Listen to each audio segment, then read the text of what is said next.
주석경은 경찰서에서 심수련의 딸이 될 자격이 없다고 생각하여 일부러 더 냉정하게 대하는데요. 밥을 먹으러 온 주석경은 모든 게 자신의 잘못이라고 생각합니다. 미안해서 엄마 심수련에게도 엄마 될 자격이 없다고 했었죠. 심수련은 네가 저지른 일 괴롭더라도 피하지 말고 부딪혀. 라고 합니다. 이렇게 심수련과 주석경의 재회 장면이 나오는데 12회 마지막 헤라펠리스가 폭파되면서 주석경의 대사 죽으면 안 돼. 꼭 살아야 돼.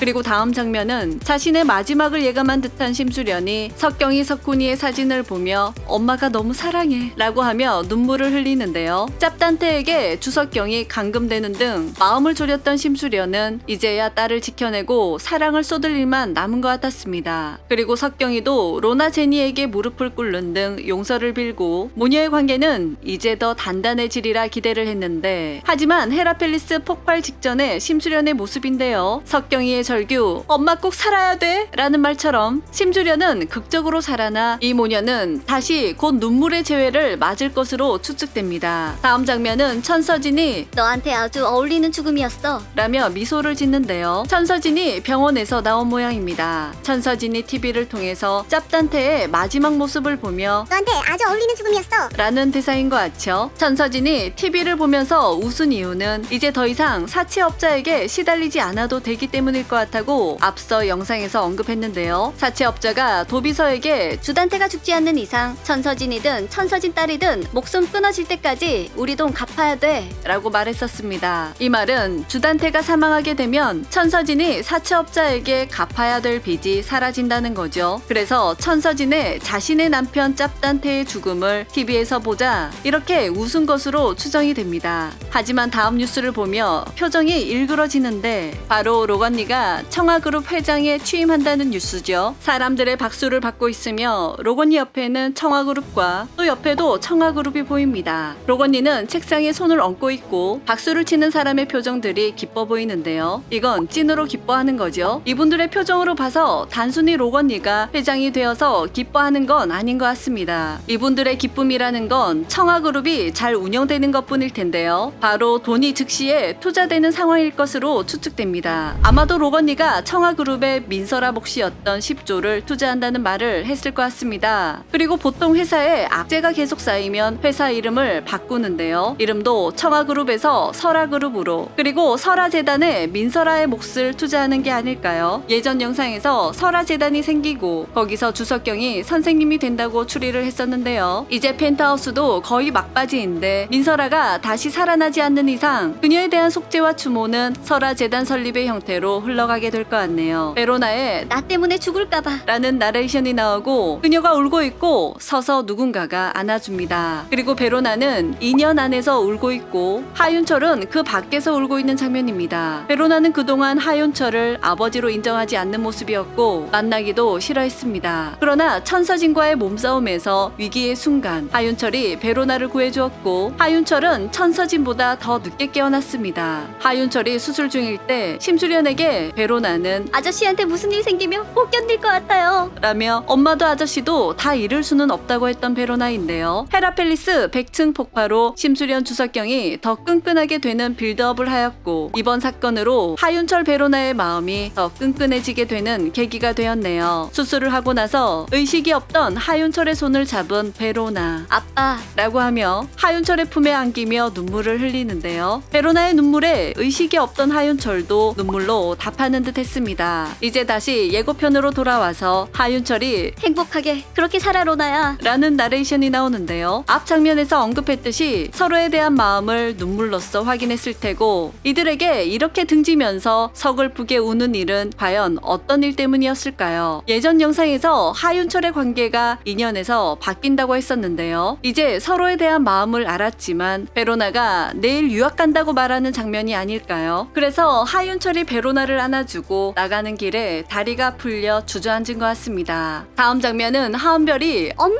라고 외치며 누군가에게 끌려가는데요. 이 뒤통수를 보고 사채업자로 나오는 사람 전부를 비교했는데 사채업자가 아닙니다. 여긴 심수련, 여긴 로건니일 것 같은데요. 로건니는 이제 천서진만 남았어요 라고 했습니다. 천서진이 병원에서 빠져나간 모습을 보고 최후의 수단을 쓰는 것 같은데요. 천서진이 계속 연기를 하자 심수련은 천서진이 연기하고 있다는 걸 확신하고 하은별을 납치라는 초강수를 실행하는 것 같습니다. 오윤희의 마지막이 된 장소에서 하은별을 붙잡고 천서진에게 빨리 오라고 협박했겠죠. 천서진이 그 현장에 오면 연기를 한 거고 안 온다면 연기가 아닌 거죠. 근데 아이는 안 건드린다면서 왜 건드리지? 천서진은 오윤희의 마지막이었던 장소로 차를 몰고 갑니다. 이 말은 이때 기억이 멀쩡하다는 거죠. 이때 천서진이 어떤 옷을 입고 있는지 줌으로 확인을 해보니 확인 불가능입니다. 백밀러에도 천서진의 얼굴만 나오고 옷은 안 나오네요. 차 타고 하은별에게 가던 장면은 밤이고요. 다음 장면은 천서진은 낮에 뛰어가는데요. 다음 장면은 우는 장면, 그리고 다음 장면은 손에 피가 있고 핸드폰을 쥐고 있는데요. 그리고 다음은 거울을 보며 예고편이 끝이 납니다. 이때 천서진의 대사가 좀 작긴 한데 아마도 앞으로 나아가야 해. 난 천서진이니까. 라고 들렸습니다. 순서를 조금 바꿔서 이 장면에서 천서진은 슬퍼서 우는 게 아니고 뭔가를 참으면서 독하게 우는 장면인 것 같은데요. 이때 얼굴은 멀쩡하다는 걸 알 수 있습니다. 천서진이 심수련 로건니의 계획대로 하은별에게 달려가면 모든 것이 무너지기 때문에 난 앞으로 나아가야 해.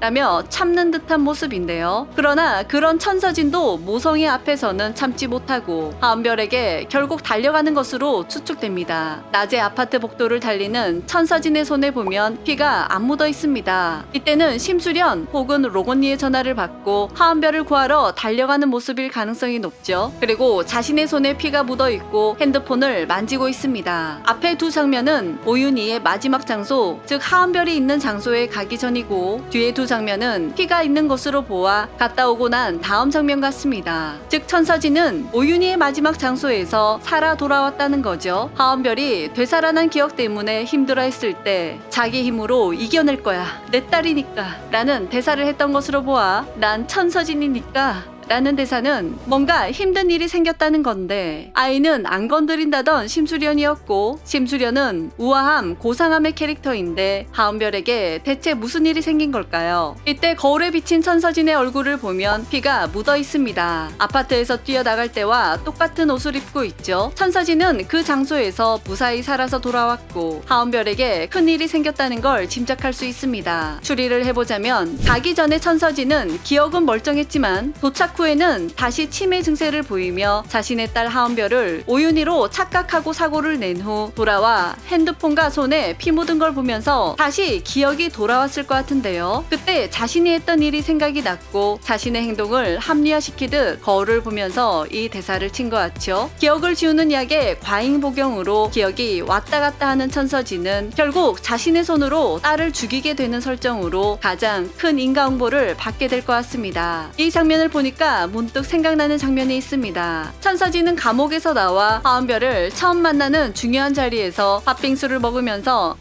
맛있다.